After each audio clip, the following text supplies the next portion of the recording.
Assalamualaikum warahmatullahi wabarakatuh. Bertemu dengan saya dalam Eskul Kir dengan tema sampah dan limbah sehari-hari.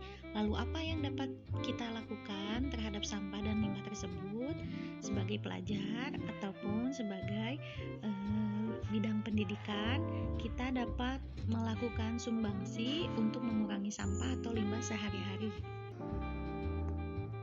Sebetulnya kita punya banyak pilihan terhadap hal ini. Adapun sampah atau limbah yang kita tahu yang berada dalam lingkungan kita sehari-hari, mungkin kita bisa dengan memilih atau kita punya pilihan hidup sendiri dengan memilih tidak memproduksi sampah dan tidak menjadi konsumtif berbelanja, atau dengan mendaur ulang sampah dan tidak meninggalkan jejak sampah yang tidak berguna, atau mungkin tidak peduli terhadap itu sampai dinyatakan bahwa bumi ini atau kita persempit Indonesia krisis sampah sampai negara itu bingung buang sampah di mana lagi loh, gitu ya. Nah, kalau pilihan yang nomor 1 ya kita harus menjadi konsumen pintar dengan tidak menggunakan bahan yang nantinya menjadi sampah atau mungkin dapat membuat bahan-bahan rumah tangga sendiri sehingga tidak perlu membeli dan menjadi konsumtif terhadap berbelanja. Nah, sama halnya seperti waktu itu Kir pernah membuat pasta gigi ya dari bahan-bahan sederhana. Nah, itu bisa digunakan untuk sehari-hari tanpa perlu kita berbelanja atau membeli yang nantinya bungkus pasta giginya itu akan menjadi sampah dan kita itu menjadi sumbangsi sampah tersebut. Nah, jadi intinya kita rubah pola pikir itu dari tidak membuang sampah sembarangan menjadi tidak menghasilkan sampah sama sekali atau zero waste. Ya, jika pilihannya nomor 2, dengan mendaur ulang sampah atau tidak meninggalkan jejak sampah tidak berguna, yuk kita sama-sama belajar apa yang bisa kita lakuin. Nah, tapi kalau pilihannya nomor 3, mungkin belum sadar atau belum tahu kondisi kritis bumi terhadap sampah saat ini. Yuk kita simak sekritis apa sih sampah di bumi kita ini. Nah, Indonesia ini menjadi penyumbang sampah plastik terbesar di dunia dan itu peringkat kedua. Nah, di sini kita tahu pertama itu ada Tiongkok dengan menyumbang 8,81 juta metrik ton atau per tahunnya itu sebanyak itu loh ke laut.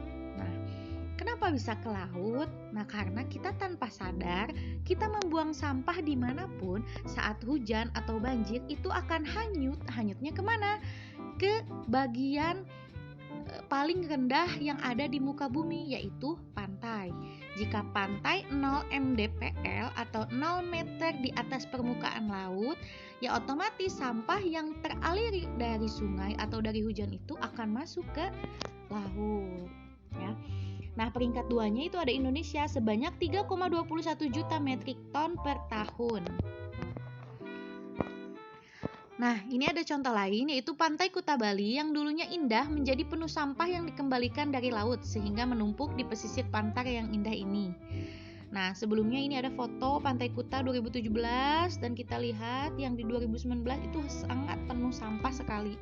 Dan kita malu sebagai warga Indonesia, para wisatawan yang datang ke sana mengeluh bahwa kenapa Bali yang indah ini menjadi banyak sampah.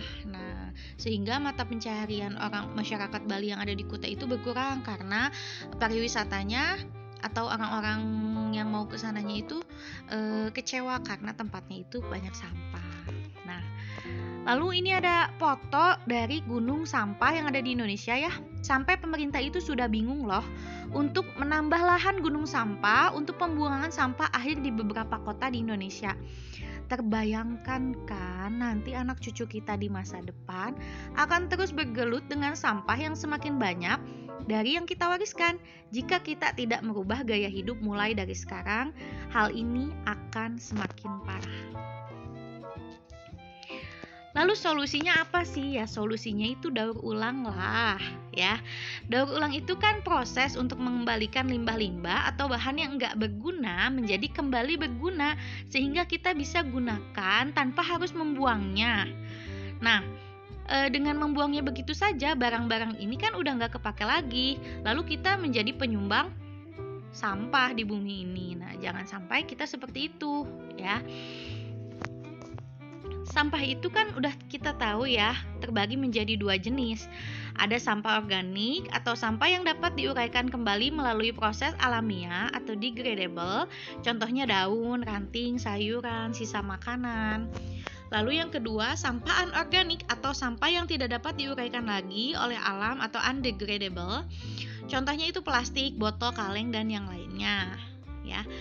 Nah, secara umum itu penanganan yang baik untuk sampah yang memiliki 4 prinsip yang sudah kita kenal ya, yaitu 4R, yaitu reduce, reuse, recycle, replace, ya. Nah, kita tahu bahwa reduce ini kita itu kan bisa ya mengusahakan untuk mengurangi penggunaan material atau konsumsi dari barang-barang yang sudah jadi, ya.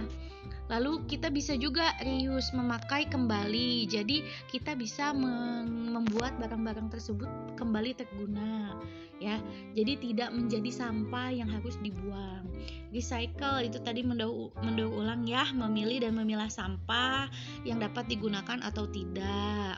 Nah, lalu replace atau mengganti. Jadi kita ganti barang-barang yang sekali pakai itu dengan yang tahan lama. Contohnya plastik atau kresek yang biasanya kita pakai, kita bisa ganti menggunakan eco bag yang sekarang biasanya sudah banyak ya di minimarket, diganti dengan paper bag atau eco bag.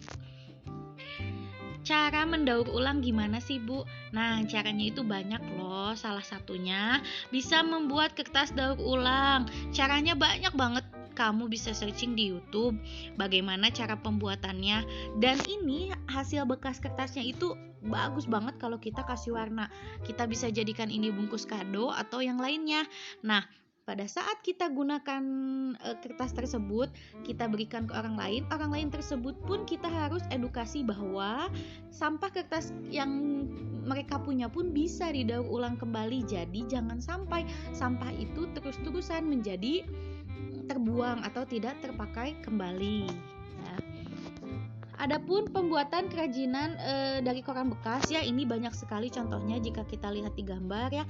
Ada siswa-siswa SMA yang menggunakan koran-koran bekas itu sebagai fashion ya, lalu sebagai alat-alat seperti membuat wadah pensil ya, atau membuat untuk tempat lampu, itu banyak sekali ya. Dan ini sudah biasa dilakukan jika kita melakukan praktikum kesenian ya, atau prakarya. Nah, kerajinan dari kaleng bekas atau gelas juga sama ya. Ini contohnya ada, kalian bisa imajinasikan lebih dari ini ya. Bisa untuk kotak pensil atau guci dan lain sebagainya. Lalu ada pembuatan makan ternak. Nah, ini dari sisa-sisa pakan atau makanan yang terbuang atau yang kita tidak makan atau yang sudah basi, sudah kadaluarsa, itu bisa menjadi sebuah campuran makan ternak ya. Dicampur dengan dedak biasanya itu bisa sehingga hewan ternak tersebut memiliki gizi yang tinggi ya, dan baik untuk kesehatan hewan ternak.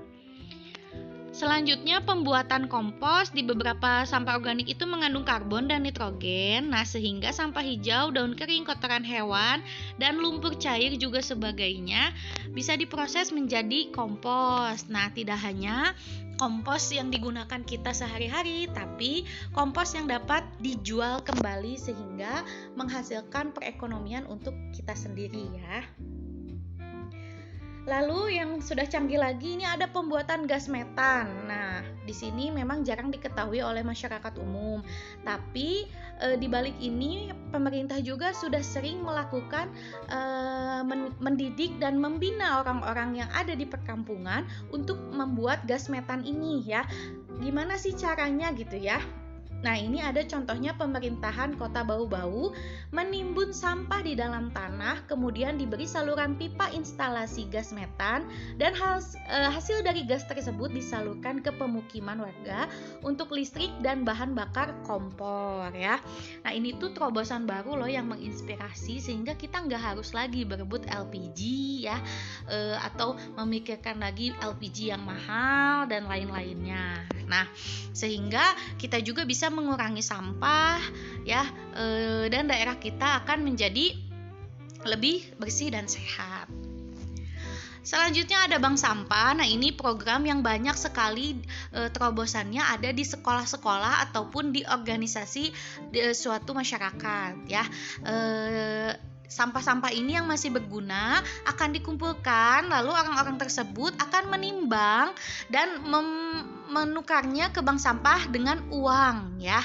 Nah, biasanya hadiahnya itu uang atau hal lain ya. Nah, ini sangat efektif karena bisa membantu para pemulung juga mampu mengurangi intensitas sampah yang ada atau yang tercecer.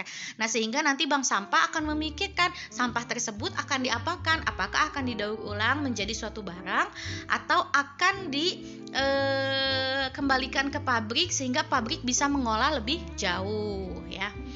Nah, di sini saya ingin mengajak kalian untuk mengatasi hal itu dari mulai hal yang paling sederhana, yaitu dengan melakukan kegiatan ini.